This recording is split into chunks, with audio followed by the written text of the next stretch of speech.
बहुत ख्याल रखते थे। वो पति पत्नी अपने खेत में तरह तरह की फसलें उगाते थे, जिन्हें मंडी में बेचकर बहुत मुनाफा कमाते थे। लेकिन वो कौवे बहुत कंजूस थे। कोई भी पक्षी कौवों के खेत से सब्जी या दाना लेने आता तो वो कौवे उसे बहुत मारते थे। देखा बिजली, हमारा खेत कितना हरा भरा है। ये सब मेरी मेहनत का नतीजा है। हाँ हाँ बादल जी, तुम अकेले नहीं, मैं भी तुम्हारे साथ काम करवाती हूँ। हाँ, और किसी भी पक्षी को हम अपने खेत से दाना नहीं खाने देंगे। हम उन छोटे पक्षियों को मुफ्त में क्यों दाना दें? मानो बहन, तुम्हें पता है कि हमारे जंगल में जो कौवों का खेत है वो बहुत हरा भरा है और उनके खेत में तरह तरह की फसलें भी लगी हुई हैं। हाँ चीकू भैया, तुम ठीक कह रहे हो, लेकिन वो कौवे बहुत कंजूस हैं। वो कौवे तो अपने खेत से एक दाना भी नहीं खाने देते। चीकू भैया, अगर वो खेत मेरा होता तो मैं किसी पक्षी को भी मना न करती। परंतु चिड़िया बहन, वो कौवे तुम्हारी तरह तो नहीं है ना, वो तो बहुत कंजूस है। कुछ दिन ऐसे ही गुजर जाते हैं। जंगल में गर्मी बढ़ जाती है, जिस कारण जंगल में सूखे का मौसम आ गया था।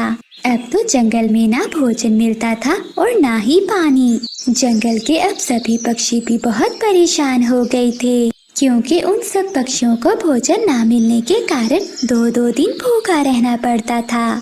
लेकिन उन कौवों के खेत को गर्मी के कारण जरा भी फर्क नहीं पड़ा था, बल्कि उन कौवों का खेत तो और भी हरा भरा हो गया था। बादल जी, जंगल में सूखा चल रहा है और जंगल के सभी पक्षी भूख के कारण मर रहे हैं।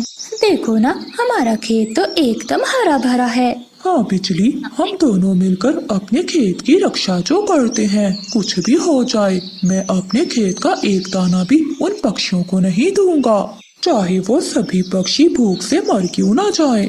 चिड़िया बहन, मैं 2 दिन से भूखा हूँ। मैंने 2 दिन से कुछ भी नहीं खाया। अगर आज भी मुझे कोई भोजन ना मिला तो मैं भूख के कारण मर जाऊंगा।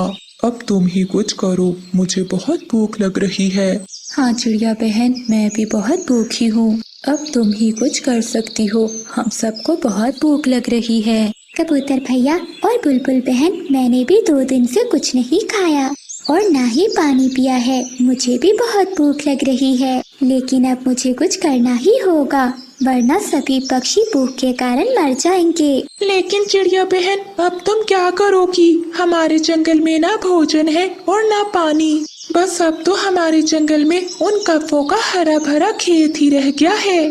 तुम्हें तो पता है कि वो कौवे अपने खेत का एक दाना भी हमें